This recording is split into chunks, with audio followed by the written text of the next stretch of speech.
State Madhya Pradesh Chhattisgarh का ये खास कार्यक्रम एजुकेशन कॉन्क्लेव आप देख रहे हैं, जिसमें आज एक खास शख्सियत हमारे बीच हैं। अमित जैन जी हैं, जिनकी घुटनों की सर्जरी में एक्सपर्टीज हैं और हजारों ऑपरेशन जो हैं सर अब तक कर चुके हैं। ओमेगा हॉस्पिटल से हैं। अमित जी, बहुत बहुत स्वागत है। Thank you so much. आज हम एजुकेशन की बात कर रहे हैं, तो शुरुआत तो मैं इसी से करूंगा सर कि आज अगर हम मेडिकल एजुकेशन में देखें तो क्या जरूरत है आपको महसूस हो रही? देखिए, जहां तक मेडिकल एजुकेशन का सवाल है, आप देख ही रहे हैं कि एक तो सेंट्रल गवर्नमेंट, स्टेट गवर्नमेंट बहुत सारे नए नए प्रोजेक्ट लेके आ रहे हैं, बहुत सारे नए नए मेडिकल कॉलेजेस आ रहे हैं। जैसे कि अभी मिनिस्टर साहब ने बताया कि जिला अस्पताल को भी वो एज एजुकेशन के लिए कॉलेज में कन्वर्ट करने वाले हैं। तो no doubt, specially Madhya Pradesh में मैं बताना चाहूंगा कि मेडिकल को लेके बहुत ही अच्छी फैसिलिटीज, बहुत ही अच्छे नए नए कॉर्पोरेट सेक्टर भी आ रहे हैं। तो नो डाउट कि मेडिकल के एजुकेशन में बहुत सी नई नई सुविधाएं, बहुत से नए नए मेडिकल कॉलेजेस, नई नई टेक्नोलॉजी, ये सब भी बहुत इम्प्रूविंग तरीके से मध्य प्रदेश में आ रही है। तो मैं बहुत ही साधुवाद देना चाहूंगा और मैं थैंक यू करना चाहूंगा अपनी स्टेट गवर्नमेंट को और सेंट्रल गवर्नमेंट को कि वे इतने अच्छे नए इनिशिएटिव लेके आ रहे हैं और विद्यार्थियों को, जैसे कि हिंदी में एजुकेशन, बाकी एजुकेशन, जो भी बुक्स हमारी हैं बहुत कॉस्टली रहती थी, तो वो भी नेट के माध्यम से अब ऑनलाइन सभी बुक्स भी अवेलेबल रहती हैं। बहुत ही अच्छी ऑनलाइन क्लासेस शुरू हैं। बाकी जो जिला अस्पताल, मेनली मेडिकल स्टूडेंट्स को जरूरत रहती है पेशेंट्स की, उनका एक्सपोजर कितना है, वो कितना उस बीमारी के बारे में एक्सपोज होंगे, उससे सीखेंगे। तो वो भी जब जिला अस्पताल जैसे हॉस्पिटल्स को अगर मेडिकल कॉलेज में कन्वर्ट करेंगे तो नो डाउट जो भी रेसिडेंट डॉक्टर हैं या जो डॉक्टर की पढ़ाई कर रहे हैं, उनको बहुत सी बीमारियों का एक्सपोजर मिलेगा, उनको नई नई चीजें सीखने मिलेगी इन सब से। तो जहां तक मेरा ये है कि एक बहुत ही अच्छा इनिशिएटिव गवर्नमेंट हमारे हेल्थ एजुकेशन में दे रही है। अच्छा, ओमेगा हॉस्पिटल की बात करें तो सर देखिए, हॉस्पिटल्स तो तमाम हैं, लेकिन इस हॉस्पिटल की यूएसपी क्या है? ये किस तरीके से लोगों के वेलफेयर में, उनके हेल्थ में अपना योगदान दे रहा है? देखिए, ओमेगा हॉस्पिटल साउथ की एक कैंसर की बहुत बड़ी चेन है, जो कि साउथ में इनके 12 हॉस्पिटल हैं और साउथ के बाहर मध्य प्रदेश के जबलपुर में पहला कैंसर इंस्टीट्यूट हम लेके आए हैं। Basically I am a joint replacement surgeon. तो यहाँ हमारा एक डेडिकेटेड जॉइंट रिप्लेसमेंट का सेंटर है, जहां हम रोबोटिक सर्जरी से लेके, कॉम्प्लेक्स सर्जरी से लेके, रिवीजन सर्जरी से लेके सभी ज्वाइंट रिप्लेसमेंट की सर्जरी परफॉर्म करते हैं। और ओमेगा हॉस्पिटल की जो ब्रांच जबलपुर में हैदराबाद ओमेगा के नाम से है, तो हमारे पास डेडिकेटेड लिनेक मशीन है जो रेडिएशन में काम आती है। अभी हम बहुत ही जल्द दूसरी स्पेशलिटी के डॉक्टर्स, जो कि पहले लोगों को बाहर जाना पड़ता था, मुंबई या हैदराबाद जाना पड़ता था, तो अब हैदराबाद के डॉक्टर जबलपुर जैसे टियर 3 सिटी में मिलेंगे। तो एक कैंसर के क्षेत्र में एक बहुत ही एक रेवोल्यूशनरी कदम है ये ओमेगा हॉस्पिटल का, कि जबलपुर जैसी टियर 3 सिटी में भी इतना बड़ा कॉर्पोरेट हॉस्पिटल लेके आए हैं और लिनेक्स से लेके बाकी जो भी नई नई मशीन से जो इलाज होता है और जो नई टेक्नोलॉजी से इलाज होता है, वो जबलपुर जैसे शहर में भी मिलने लगेगा। देखिए सर, मैंने एक चीज ऑब्जर्व की है और मैं गलत हो सकता हूं, लेकिन क्योंकि आप एक्सपर्ट हैं जॉइंट रिप्लेसमेंट के, ये बीमारी महिलाओं में ज्यादा क्यों दिखती है पुरुषों के मुकाबले? देखिए, नो डाउट ये बीमारी महिलाओं में ज्यादा रहती है, स्पेशली 60 साल के बाद। उसके 2-3 रीजन होते हैं। एक तो हमारी महिलाएं, बाहर का एक्सपोजर इतना ज्यादा नहीं रहता है, गृहिणियां रहती हैं, घर पे रहती हैं। दूसरी चीज, फीमेल्स के, महिलाओं के जो हार्मोनल हैं, हार्मोन्स है वो मेल से डिफरेंट रहते हैं। थर्डली, हैवी वेट होते हैं। दूसरी बीमारियां जैसे थायराइड है या शुगर है या हाइपरटेंशन है, ये महिलाओं में ज्यादा होती है। मोटापा ज्यादा होता है और घुटनों का या कूल्हे का जो भी प्रॉब्लम होती है, यही 3-4 रीजन की वजह से होती है। गृहिणियां हैं, महिलाएं हैं, झुक के काम करना, झाड़ू पोछा करना, जमीन पे बैठ के खाना बनाना, और अगर हैवी वेट है और दूसरी बीमारियां हैं, तो इन सब वजहों से कूल्हे का, घुटने का घिसना शुरुआत हो जाता है। तो नो डाउट महिलाओं में ये प्रॉब्लम ज्यादा होती है। अगर मैं महीने की 70-80 रिप्लेसमेंट सर्जरी करता हूं, तो उसमें से 50 के आसपास तो महिलाओं की ही सर्जरी होती है। अच्छा, इसकी स्टेजेस को थोड़ा समझाना चाहें सर, कहां पर इसको सीरियस लेना शुरू कर देना चाहिए? देखिए, being a joint replacement surgeon, मेरा एक्सपीरियंस 21,000 से ज्यादा जॉइंट रिप्लेसमेंट सर्जरी का है। और जो मैं अभी काउंटर करता हूं मेरे पेशेंट से, जी, हम जो जूझ रहे हैं अभी सबसे ज्यादा स्ट्रगल कर रहे हैं पेशेंट के डर से। पेशेंट डर की वजह से हमारे पास नहीं आता है। पहले लोकल इलाज करता है, कहीं आयुर्वेदिक, होम्योपैथिक, तेल का यूज करना, फिर लोकल प्रैक्टिशनर के पास जाता है। मैं ऐसा मानता हूं कि अगर ग्रेड 1 या ग्रेड 2 में पेशेंट हमारे पास आने लगे इनिशियल स्टेज में ही, तो हो सकता है उन्हें सर्जरी की जरूरत ना पड़े। तो जैसे कि ग्रेडिंग की बात की आपने, तो ग्रेड 1, 2, 3, 4 ग्रेड होते हैं ऑस्टियोआर्थराइटिस के या घुटने के घिसने के। ग्रेड 1 में इनिशियली उठने बैठने में तकलीफ चालू होती है, फिर पैदल चलने में दिक्कत होती है। ग्रेड 2 में आपको घुटनों से आवाज आने लगती है, सीढ़ी चढ़ने उतरने में दिक्कत होती है। ग्रेड 3 और 4 में सीवियर पेन होने लगता है, घुटनों का तिरछापन आ जाता है, उनकी चाल में फर्क आ जाता है, वो पेन किलर पे डिपेंड हो जाते हैं, और एक स्टेज ऐसी आती है कि लेट बात के लिए भी वो नहीं जा पाते, घुटने बिल्कुल तिरछे हो जाते हैं। तो मेरा मानना ऐसा है कि अगर आप स्टेज 1, स्टेज 2 में इनिशियल स्टेज में ही हमारे पास आते हैं या नियर बाय किसी एक्सपर्ट के पास जाते हैं, तो आप अपनी बीमारी को उनको बताएं, एक्सरे करवाएं और आपकी बीमारी के बारे में उस डॉक्टर से समझें कि आपको ये प्रॉब्लम क्यों हुआ है और अब इसको कैसे रोकथाम कर सकते हैं।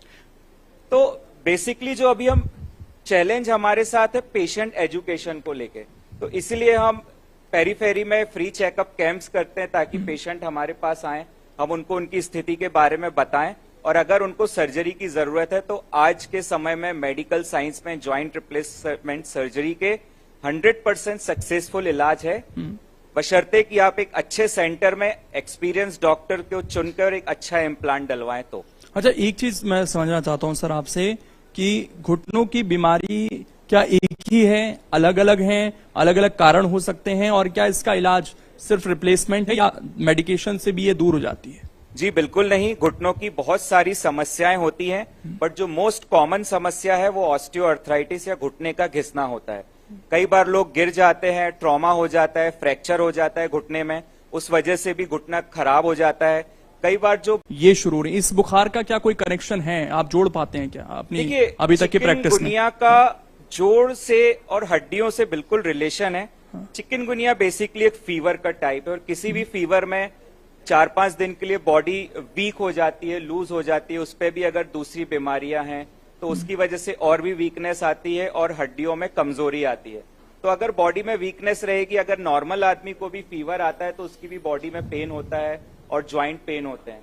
तो नो डाउट चिकनगुनिया का बिल्कुल एक है कि आपका ज्वाइंट पेन या बॉडी पेन ज्यादा बढ़ जाता है, बट अगर करें तो ये दर्द ठीक भी हो जाता है। अच्छा, ऐसा कोई आप सजेशन देना चाहेंगे कि अगर बुखार आया है तो कुछ चीजें उस समय के लिए ना करें ताकि ये आगे की समस्या ना बने, ऐसा कुछ आपकी तरफ से सजेशन? देखिए, फीवर के अलग अलग टाइप होते हैं, वायरल फीवर होता है, इन्फेक्शन की वजह से फीवर होता है, जैसे अभी डेंगू का बहुत ज्यादा आप देख ही रहे हैं।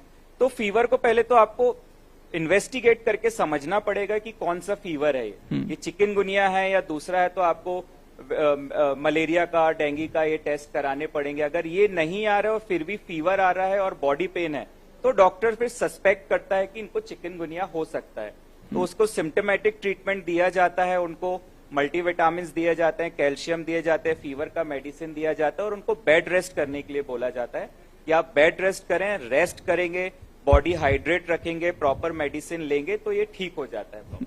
एक चीज और है कि नी रिप्लेसमेंट के बाद लोगों को लगता है कि रिकवरी बहुत मुश्किल है या बहुत समय लगता है रिकवरी में, इस पर क्या कहना चाहेंगे सर? देखिए, मैंने आपको जैसे पहले ही एक सेंटेंस बोला कि आज के समय में मेडिकल साइंस में अगर कोई सक्सेसफुल सर्जरी है तो वो ज्वाइंट रिप्लेसमेंट सर्जरी है। मैं जबलपुर जैसी टियर 3 सिटी में प्रैक्टिस कर रहा हूं 11 साल से, और मेरा अनुभव 21,000 से ज्यादा सक्सेसफुल सर्जरी का है। तो जबलपुर जैसे शहर में पर मंथ हम लोग 80 से 90 रिप्लेसमेंट सर्जरी करते हैं, और हमारे पास न केवल जबलपुर पेरीफेरी के बल्कि यूपी, बिहार, छत्तीसगढ़ से भी पेशेंट आते हैं, क्योंकि इसके रिजल्ट बहुत अच्छे हैं। अभी जो हम स्ट्रगल कर रहे हैं कि पेशेंट आने से डरते हैं हमारे पास, तो आपके माध्यम से मैं अपने दर्शकों से बताना चाहूंगा कि घुटने की कूल्हे की समस्या 60 साल के बाद ही होती है। 60 तक तो हम दूसरों के लिए करते हैं, पर 60 के बाद की एक उम्र ऐसी आती है कि हम अपने लिए करें, अपने लिए सोचें, एटलीस्ट खुद के काम कर सकें और भगवान के दर्शन कर सकें। ऐसी स्टेज में अगर 60-65 साल के जो वर्किंग है और रिटायरमेंट की लाइफ जी रहे हैं और उनको घर पे बैठना पड़े, कहीं आने जाने में सोचना पड़े, पेन किलर्स का सहारा लेना पड़े, रात में नींद ना आए, तो ऐसी कंडीशन में फिर और भी डिप्रेशन में जाता है पेशेंट। तो ये सर्जरी जो ज्वाइंट रिप्लेसमेंट सर्जरी है, ये बनाई ही गई है 60 साल की उम्र से ज्यादा के पेशेंट्स के लिए। तो इसमें डरने घबराने की कोई बात नहीं होती है। मैं बताऊं तो मेरा जो सर्जिकल टाइम है 15 से 17 मिनट का होता है। तो एक सर्जरी के नाम से लोग डर जाते हैं, पर इसमें डरने वाली कोई भी बात नहीं होती है। और आजकल हम लेटेस्ट इम्प्लांट यूज कर रहे हैं। पहले बहुत सारी भ्रांतियां होती थी कि आप पैर मोड़ नहीं सकते, या पालती लगा के नहीं बैठ सकते, या 5-7 साल ये घुटना चलता है। आज के समय में जो लेटेस्ट इम्प्लांट आए हैं, इसमें आप पालती लगा के या क्रॉस लेग करके भी बैठ सकते हैं, और ये लाइफ लॉन्ग चलता है। 8 से 10 टाके का ये चीरा लगता है, और आपकी नॉर्मल जो हड्डियां होती है इसमें ज्यादा डैमेज नहीं होता है। जैसे शेविंग करते हैं तो खाली हेयर्स रिमूव होते हैं, स्किन नहीं होती है, वैसे ही जिस टेक्निक से हम सर्जरी करते हैं उसमें जो नॉर्मल घिसा हुआ पार्ट है बस वही पाउडर के जैसे निकलता है आपकी नॉर्मल हड्डियों में कोई, और एक नया कैप डाल दिया जाता है और 3 से 4 घंटे में पेशेंट को चला दिया जाता है। नेक्स्ट डे से पेशेंट 90 डिग्री फ्लेक्स करके बैठ जाता है। 3rd डे से पेशेंट का सीढ़ी चढ़ना उतरना शुरू हो जाता है। 5th या 6th डे पे पेशेंट डिस्चार्ज हो जाता है, और घर के जितने भी रूटीन काम है वो 7th डे से वो चालू कर देते हैं। और इतने अच्छे रिजल्ट होते हैं कि पेशेंट को 2 से 3 दिन के बाद इंस्टेंट रिलीफ पेन में मिल जाता है। उनकी जो डिफॉर्मिटी होती है वो करेक्ट हो जाती है, और उनकी जो पेन किलर मेडिसिन है 8 से 10 दिन में वो भी बंद हो जाती है। और 15 दिन के बाद जब स्टिचेस खुलते हैं तो बिल्कुल नॉर्मल लाइफ में आ जाते हैं।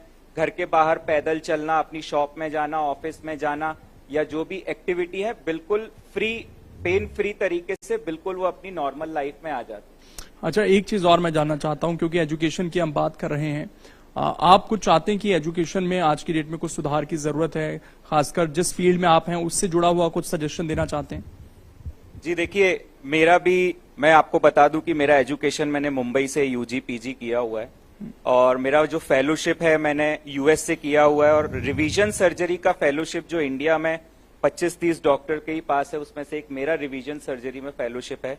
तो आज तो फिर भी मेडिकल एजुकेशन एक अलग ही लेवल पे पहुंच गई है। हमारे 10 साल पहले तो इतने टफ एग्जाम्स होते थे और इतनी टफ एजुकेशन होती थी, तो उस समय स्ट्रगल था। पर आज के समय में जो लेटेस्ट टेक्नोलॉजीज आ गए हैं, आपको फ्रीली बुक अवेलेबल हो रही हैं, गवर्नमेंट आपको सब्सिडीज दे रहे हैं, आपको लोन दे रहे हैं एजुकेशन के लिए, तो एक सिस्टम धीरे धीरे ही डेवलप होता है। और जिस स्पीड से हम चल रहे हैं ये सिस्टम, मैं नहीं मानता हूं कि आने वाले 4-5 साल में इम्प्रूव नहीं होगा, बहुत इम्प्रूव होगा। बट जो बीच बीच में हर्डल आते हैं, जैसे कि आपने भी सुना होगा पेपर लीक का मामला हुआ, या जो दूसरे मामले हुए, इसमें एक विद्यार्थी जो कि इतना लोन लेके और इतनी पढ़ाई करके एग्जाम की तैयारी करके, अगर ये सब हर्डल्स की वजह से उनको एक मनोबल उनका टूट जाता है। तो मैं गवर्नमेंट से यही कहूंगा कि एक विद्यार्थी जो ऐसे परिवेश से ऊपर उठता है, जो लोन लेके इतनी पढ़ाई करके एग्जाम के लिए वेट करता है, मैंने भी देखा, आज भी हमने देखा कि पैरामेडिकल के जो स्टूडेंट्स रहते हैं वो भी अपने एग्जाम के लिए वेट करते रहते हैं, तो इनका एक मनोबल टूटता है। तो एक ऐसी पॉलिसी लाएं कि पेपर लीक ना हो, टाइमली एग्जाम हो, टाइमली उनका रिजल्ट आए, टाइमली एक उनका एजुकेशन प्रॉपर शुरू हो। तो ये सबसे एक जो उनको मनोबल विद्यार्थी का बढ़ेगा, तो वो उसको भी अच्छा लगेगा कि वो और अच्छी एजुकेशन ले और अपने क्षेत्र के लोगों को और उनको एक अच्छी सेवाएं वो दे पाए। बहुत बहुत शुक्रिया सर जुड़ने के लिए। आपके सजेशन भी आए और आपने कैसे जो भ्रांतियां हैं खासकर सर्जरी को लेकर, नी सर्जरी को लेकर, उसको दूर करने की कोशिश की। उम्मीद है कि बहुत सारे लोगों की जो गलत फहमियां हैं वो भी दूर हुई होंगी। फिलहाल इस सेशन में जो भी लोग हमारे साथ जुड़े हुए थे उनका बहुत बहुत शुक्रिया। Thank you so much.